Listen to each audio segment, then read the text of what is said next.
عم بيوجهونا على الشارع الثاني، شو رح نعمل؟ قلت لكم اهدوا، هلا بتشوفوا شو رح اعمل.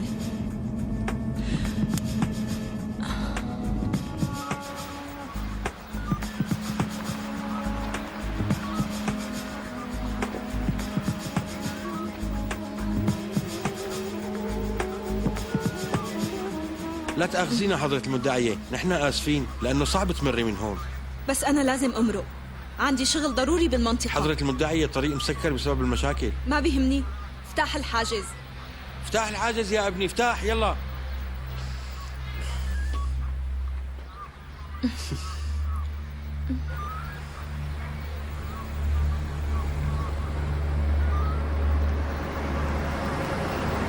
إسراء انت مالك سهله. قولي لها لاختك اذا عندها نائب عام شاب خليها تدبر لي اياه.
على ما يبدو انت مالك حابب تشوف حفيدك.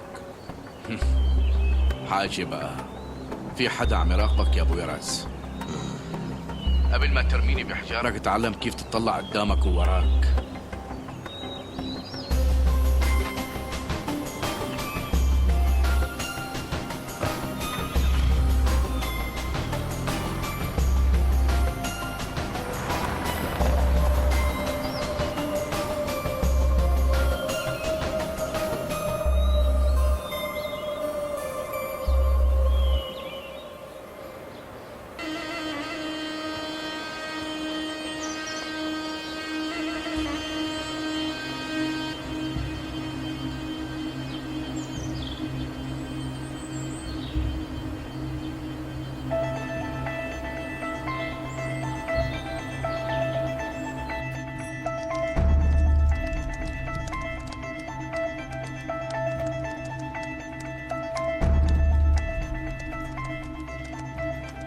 الضيوف وصلوا.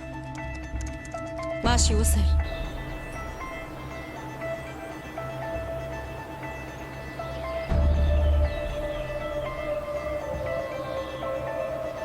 شامل خبروا العاكف بسرعة. عم اسمع. بويرز ومتى اجوا لحتى ياخذوا لمراد. مين في بالمراقبة؟ حيدر. قالوا له لا يتحرك من مطرح ورايح لعنده. اوكي، شوي ومنكون هونيك.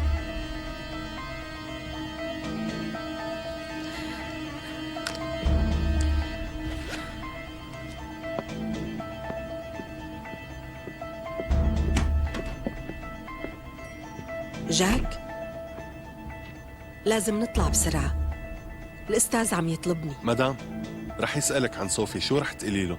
شو رح أقول له؟ رح أقول له إنه أنا مالي مربية أطفال، إذا في ياخدها هو لاسطنبول خليه ياخدها. تفضلي.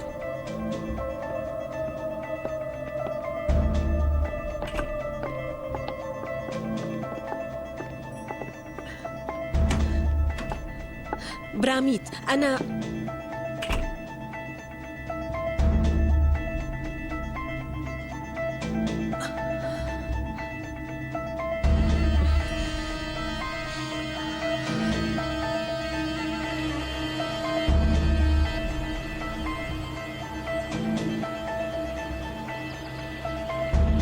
حيدر عاطف جاي لعندك.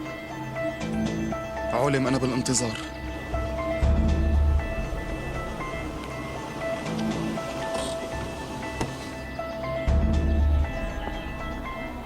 هاي نورة عملوا لي دراسة عن تصريحات الطيران وشوفوا لي كل معلومات الطيران الخاص اليوم. حنبعت لك المعلومات على موبايلك. فاطمة باشري.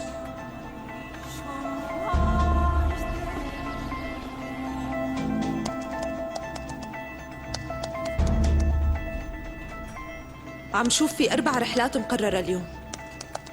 رح ابعت لك المعلومات على الجوال.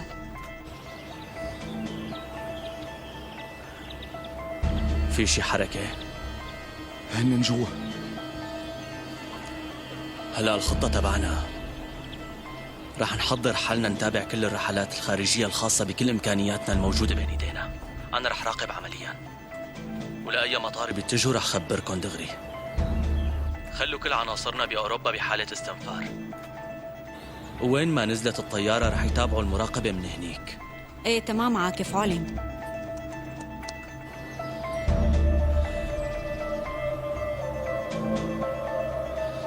ارجع على المركز انت. عاكف بلشت تستأثر بالمهام وتبعدنا عنها. شو عم تخرف انت؟ مو صح تضل انت وتراقبهم للجماعة لوحدك. إذا قدروا يضوعوك ما عاد فينا نلاقيهم.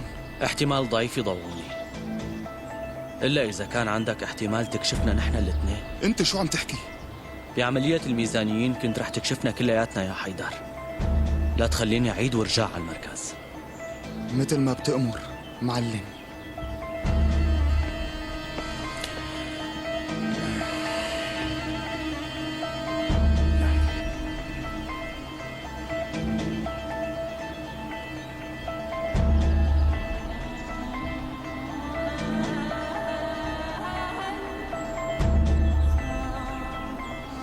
عم يطلعوا، جهزوا حالكم.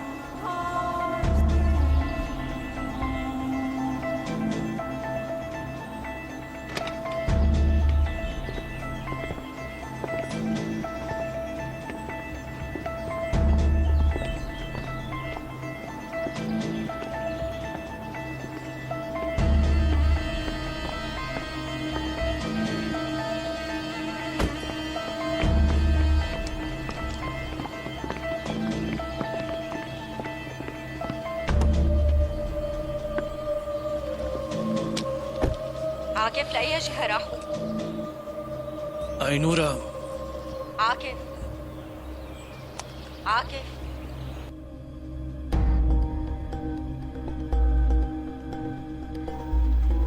عاكف. عاكف أنت عم تسمعني؟ عاكف في شي مشكلة؟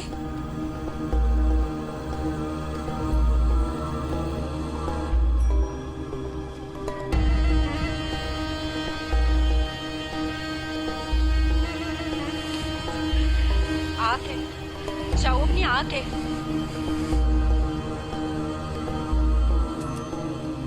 مسيك كبل ايديك بالتركسيون. أنت ملاحظ شو عم تعمل؟ شو بدي اذنك لاعمل يلي بدي اياه؟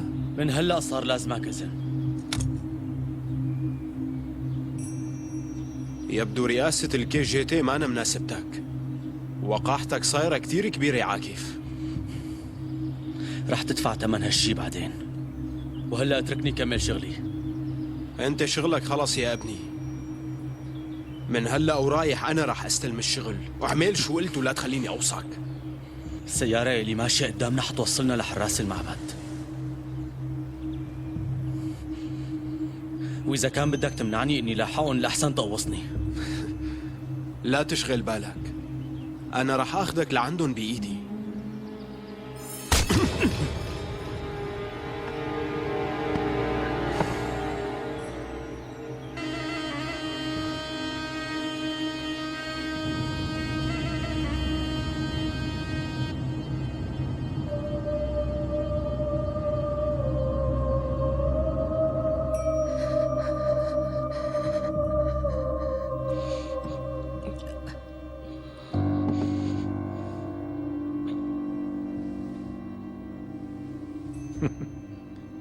عجبتك يا بنتي؟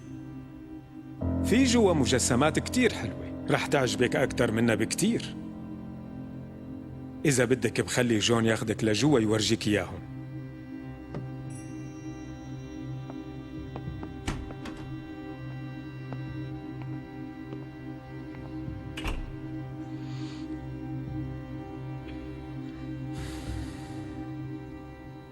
غلطت، بترجاك بعمل اللي بدك إياه، المهم لا تأذيها للصغيرة.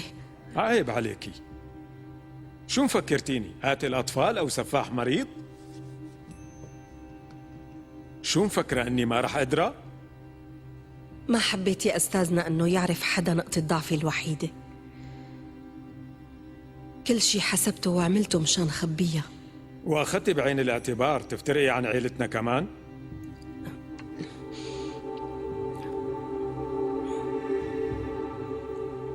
عندي فضول لأعرف شو جوابك يا مارغريت. الجواب اللي بدك تعطيه مو بس لإلك، رح يبين إذا كان بنتك بدها تعيش ولا ما تعيش. مشان حب الناس البقية بالحياة عطول دورت على سبب. رهف لأول مرة بتعلمني حبي قلبي وبس، من دون ما أفكر بأي شي. كنتي مضطرة تختاري لهالشي بنت مراد علمدار من بين كل الأولاد حواليكي؟ فيلر كان رح يستخدم البنت بالمستقبل ضد مراد علمدار، بس صار شي ما كان عامل حسابه. خطة الرب خربت له خطته. أنا حبيتها لرهف. كان في بإيدنا ورقة نقدر نمسك فيها أكبر عدو لإلنا، وأنتي خبيتي هالشي عنا بسبب أنانيتك يا مارغريت. مراد علمدار قدر يتحداني ويحكي قدامي بكل جرأة وبكل وقاحة. كان فينا نتحكم بالختيارية من زمان يا مارغريت.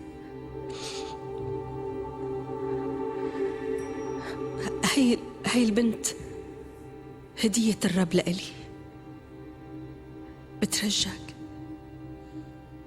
بترجاك لا تاخدها مني.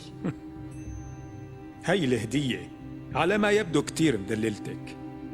بالفترة الأخيرة ما قدرتي تعملي شي انطلب منك من شان عائلتنا الكبيرة. إذا بدك تشوفي بنت مراد علمدار مرة تانية بدك تقنعي أخت علمدار تسافر على اسطنبول مثل ما اتفقنا. مفهوم. بترجاك. بنت الرب يا مارغريت هي يلي بترضخ لكلام الرب، فهمتي؟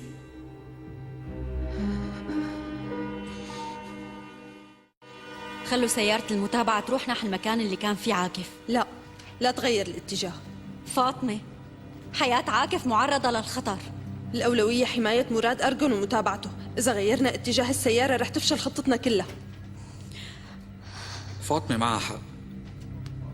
طالما عاكف هلأ مانو بوضع يقدر يقود فيه المهمة، القيادة هلأ بإيد فاطمة. اعملوا اللي بدكن اياه. أنا رح أروح على آخر نقطة انقطع فيها اتصالنا معه. طالعت فريق يا عينورة. انتي خليكي هون، نحن بحاجتك هون. إذا بيهمك عاكف فلازم تضلي هون.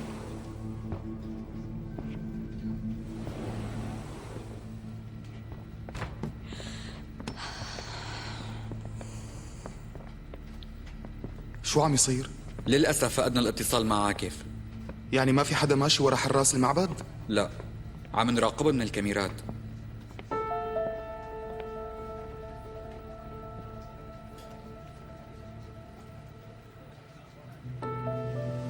شو عم يصير فولكان؟ في حدا قرصن نظام الكاميرات تبعنا، ما عم نقدر ناخد صورة. على الأقمار الصناعية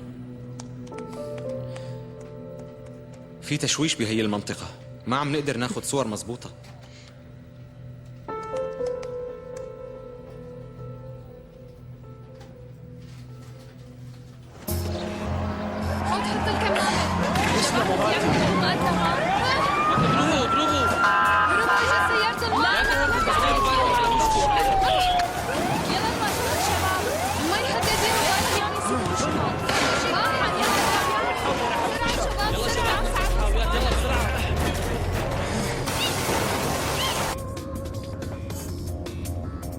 مبين الوضع جدي.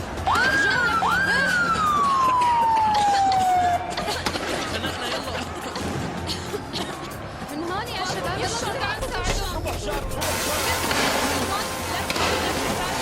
عندكم سيارة جيب. لازم اجى الشرطة. وين اجى؟ ما رح نخاف. الوضع كأنه عم يزداد خطورة، ما هيك؟ بسرعة يا شباب. هربوا الشرطة لازم تروح. بسرعة. هلا هيك صار الحكي.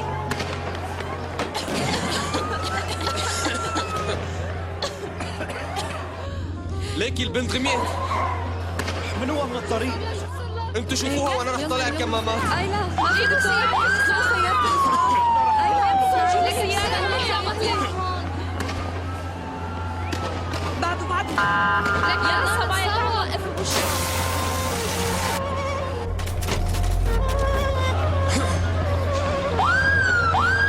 المسكينة بدها مشفى. خلونا ننقلها من هون. يلا يلا احملوها. يلا وأنا ننقلها من أخذت هون عليكم. بسرعة. احملوها. بقدر شوف بعيوني. ايه من هون.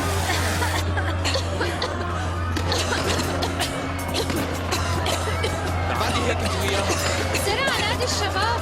الشرطة عم يضغطوا علينا، شو فينا نعمل؟ ساعدوكي الشباب. شو عم تحكي انت؟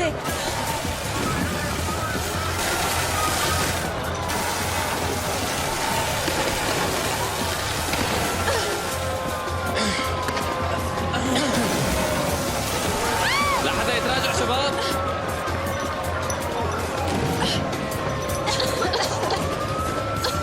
نحن رح ندخل. بسرعة.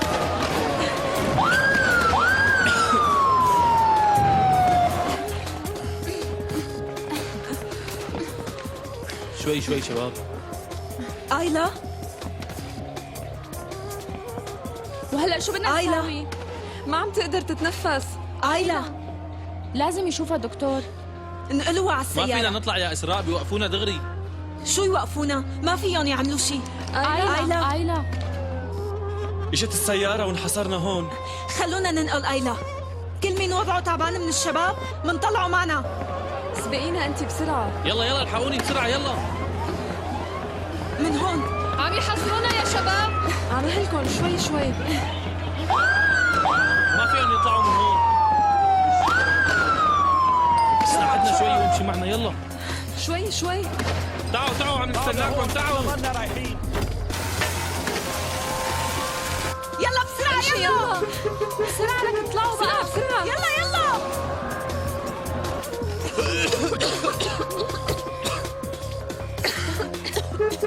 تحركوا بسرعة.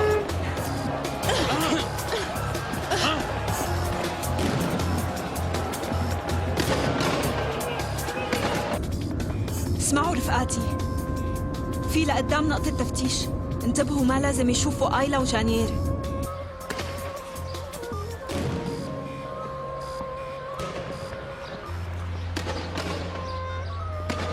خير انت منيحة استاذة؟ إذا بتوقفني شوي تانية بختنق. افتحوا الباب بسرعة يلا. تفضلي.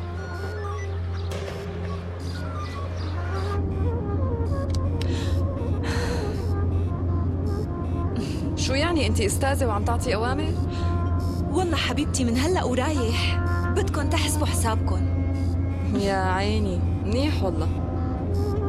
آيلا وجانير كيفكن؟ لا تخافوا انا منيح ما فيني شيء. يبدو نزل ضغطي شوي مو اكثر من هيك. جانير عم ينزف وآيلا مانا منيحة ابدا. لازم نوصلهم على المستشفى بسرعة. مصادرنا بالمنظمة عم يعطونا أخبار، عم بيقولوا إنه في اتفاق إقليمي عم بيصير من تحت الطاولة، حيتركوا فيه سلطة المنطقة للمنظمة مؤقتا حتى من دون وصاية ومن دون حكومة، ورح يصير اعتراف شبه رسمي، ورح تكون المنطقة كلها تحت سيطرة المنظمة. يعني بعد اللي حققوا اللي بدهم اياه بشمال العراق، بفهم منك عم يحاولوا يخربوا حالة التعايش يلي موجودة؟ ايه أكيد.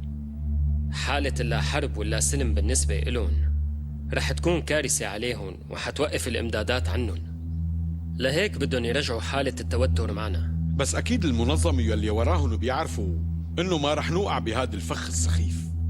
نحن ببداية مرحلة السلام وقعنا بخطأ استراتيجي كتير كبير. كان لازم نحافظ على الانسحاب كشرط أساسي وأولي مشان تبلش مرحلة المفاوضات وحماية ظهرنا. بس انه يبين انه الدولة عم تتفاوض مع المنظمة بيزعزع ثقة شعب المنطقة بقدرة الدولة على فرض سيادتها على الأرض. الثقة ما بتتزعزع. الإحساس العام هو إنه الدولة الموازية تبع المنظمة هي الحاكمة، وما رح يكون من السهل محو هي الظاهرة. عم بطلب من حضرتكم تحطوا هذا الموضوع مع الشايب على جدول الأعمال.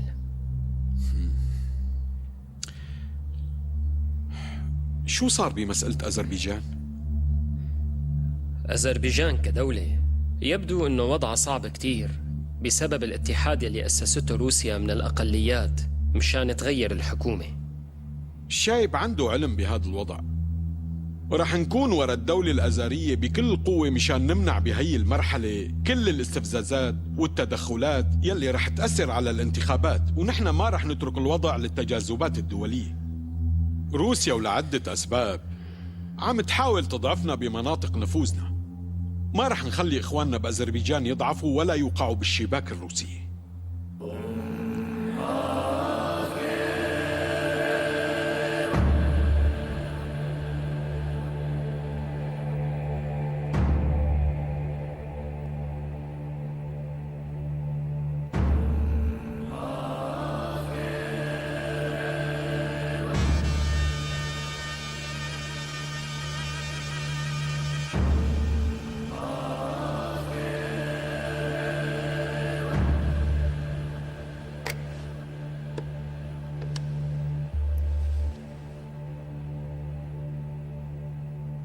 استاذي، صار في مشكلة بالعملية، لازم نتدخل بسرعة.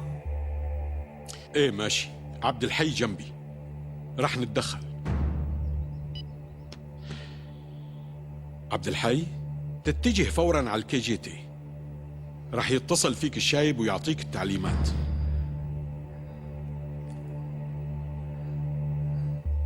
استاذي في شي مشكلة؟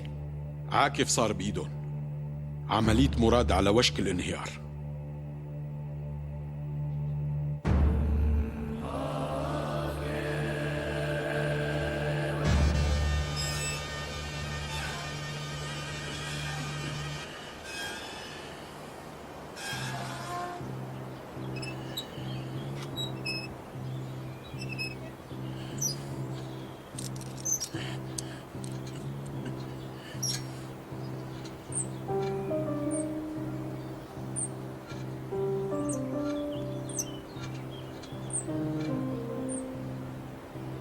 بسببك انت اكبر عملية إلنا على وشك الانهيار.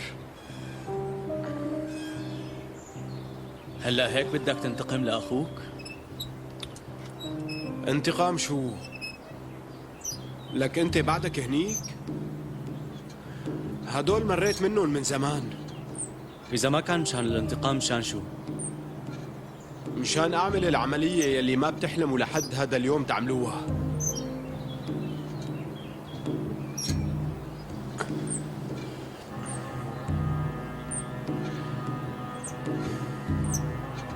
لا تواخذني، أنا رح خلصك وعد مني، بس الهدف محرز.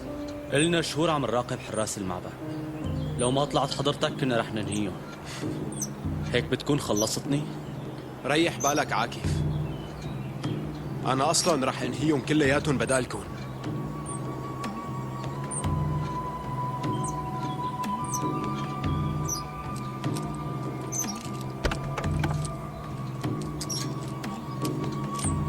وأنا ما كنت عم اتمشور من شهور.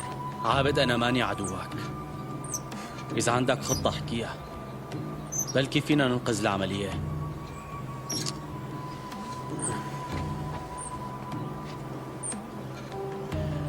خطتي أنا سهلة كتير يا عاكف.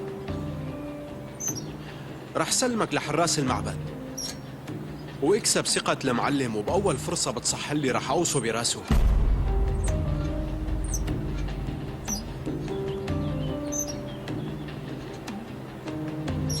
عم تغلط غلطة كبيرة. لا تخاف، هذا ما رح يكون أول غلط.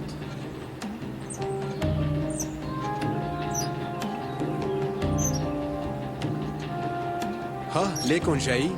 ما لازم تسمح لهم يحققوا معي، عندي معلومات كتيرة. يلي رح تقلن اياه ما رح يفيدهم بشي. ما رح يعيشوا كل هالقد.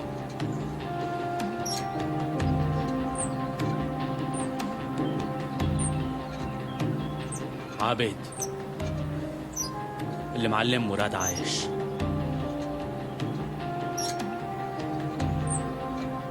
وانا بعرف هالشي. اللي يعني بدك ياهن يعرفوا؟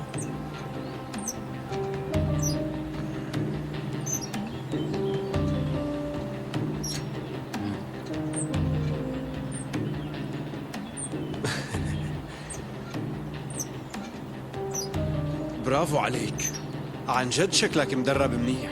عابد لازم تصدقني، أخي مراد عايش. هو الشايب الجديد.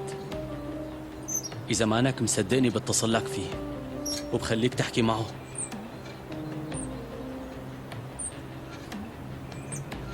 ما معنا وقت زيادة بنوب، عم يقربوا. يلا هات موبايلي.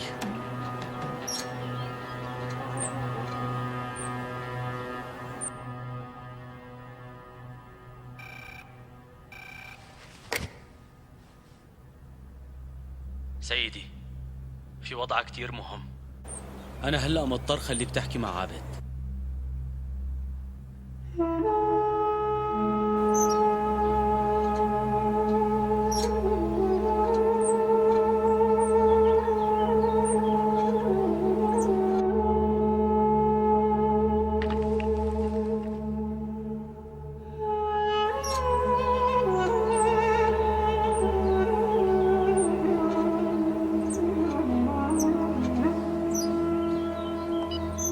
ايه شو صار؟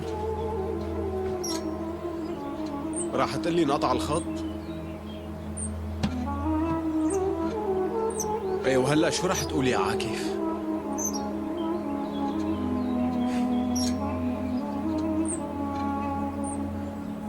كنت ناطر منك تلعب لعبة أذكى من هيك.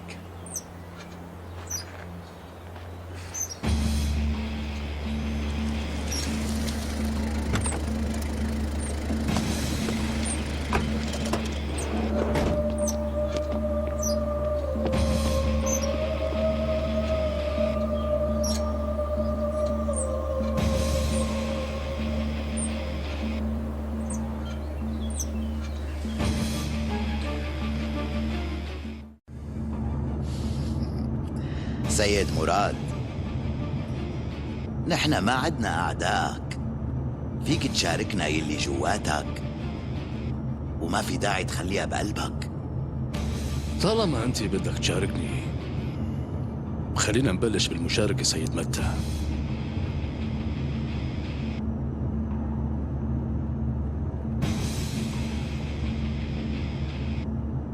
أنتوا اللي قتلتوا لي شوفيري؟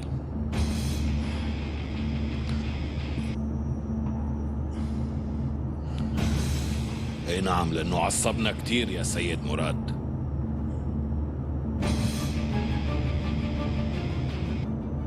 صله لسنان على الارض كان كتير طويل. بقى مشان هيك حبينا نعرف مين اللي واقف وراه. طيب قدرتوا تعرفوا شيء؟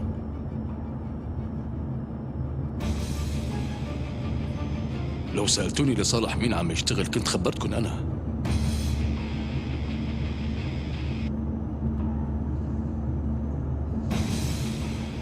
كان مع الدولة العميقة، وهلأ بفضلكن انتو لبين ما أعرف مين رح يحطوه عندي جماعة الدولة العميقة رح نضيع وقت منيح فيها. لا تقلق سيد مراد، نحن لو ما عنا البديل ما بنسحب القديم. يا سادة، من اليوم ورايح ما راح تتنفسوا بشيء أبدا إلا بعلمي.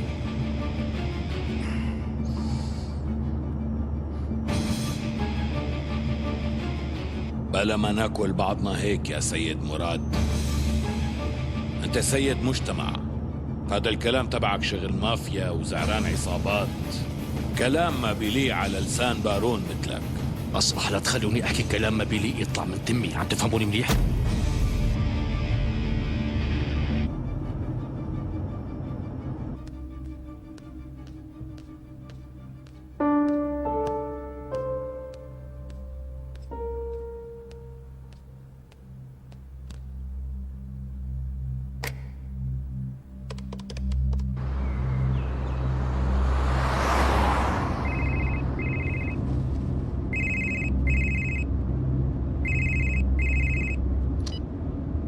قالوا نعم.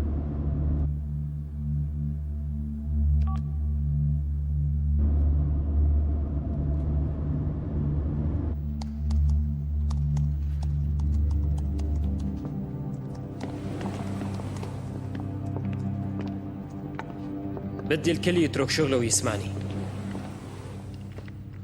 هدفنا الأول هلأ هو المطارات والمرافق البحرية. بس في إلنا زلم بالمطارات، ولحد هاللحظة ما في أي حركة. خلي واحد يعمل تنسيق مع خفر السواحل. وين المكان يلي فقدنا فيه مراد؟ هون. نحن ماسكين مداخل ومخارج المدينة؟ معلم ما في عنا عناصر بتكفي. خدوا دعم من الاستخبارات. في شي تطور بخصوص عاكف معلم؟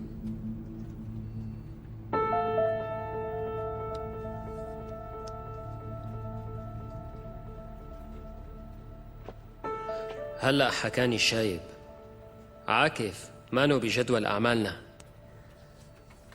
اجتنا الأوامر إنه نوجه كل إمكاناتنا لمراد وملاحقته.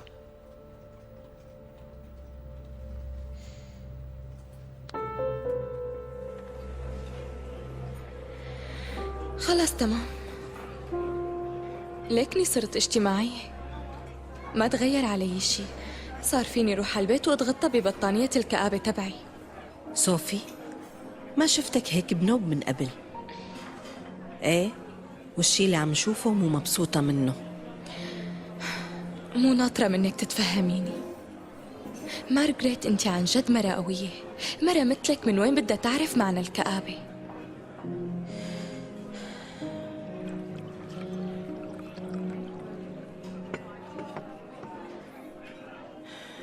يا عمري، اعترفي انك وقعتي بهذا الوضع بسبب رجال لسه ما صار له 3 أيام داخل بحياتك. وخلينا نرتاح نحن الاثنين. وشو علاقة هالشي؟ هو مزبوط له تأثير بس ما له السبب الوحيد. برأيي هذا أكبر سبب، ومشان هيك عملت شغلة من دون إذنك.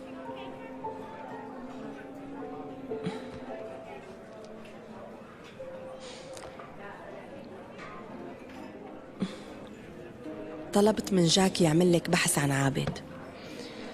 يا مارغريت، ما في داعي أبداً لهيك شغلات. حتغيري رأيك بس تشوفي الشغلات اللي لقاها جاك.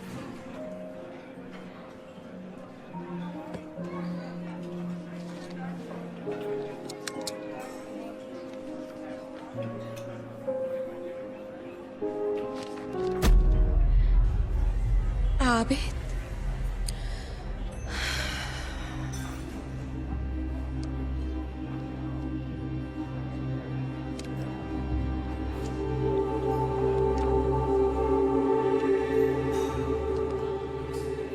عم يشتغل لحساب أخي.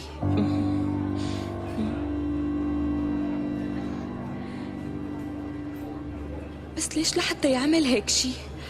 مين قصدك، عابد ولا أخوكي؟ قصدي الاثنين.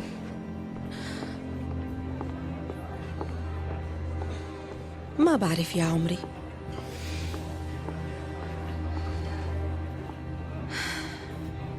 بلكي أخوكي حب إنه يراقبك مثلاً، ها؟ يعني بعد كل هالسنين؟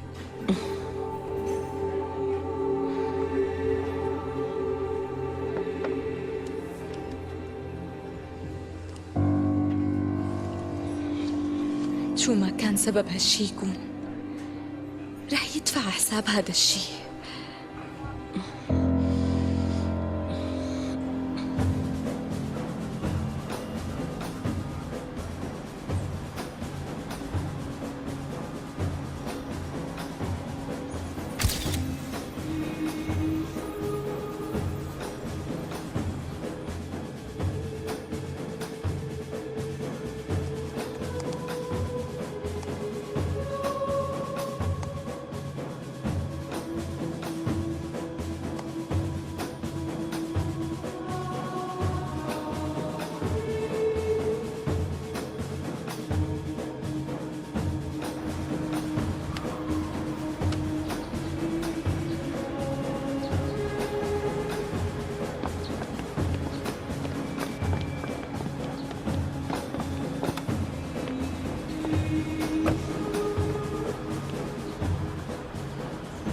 مين انتو؟ شغل السيارة. انتو شو بدكم مني؟ بدك ترجع اسطنبول. انا شغلي هون، ما فيني. خلص شغلك، حرك السيارة.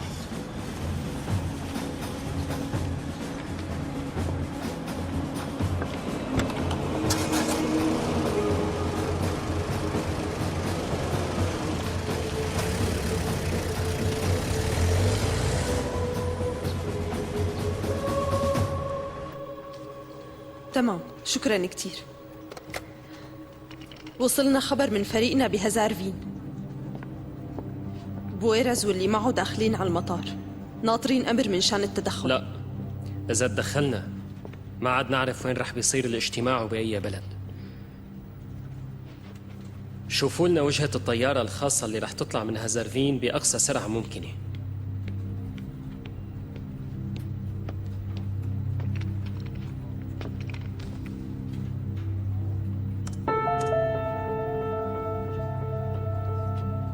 أعطيني أخبار إنها رح تنزل بزيورخ. ممكن الطيارة تغير وجهتها بالجو، لازم نراقبها منيح. فيك تعلم الطيارة وتراقبها عن طريق الرادار؟ بجرب. خلي كل فرقنا الموجودة بأوروبا تكون بحالة استنفار كامل، يكونوا جاهزين للمراقبة بس تنزل الطيارة.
عم يلاحقونا سريع أكتر.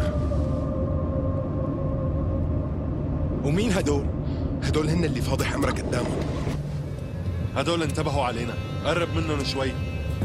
ما بيضل حدا عايش غير السائق.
يلا تحرك. ما فيني، ماني قدران. قوم تحرك، فيك تتحمل. منموت اثنيناتنا، انت روح.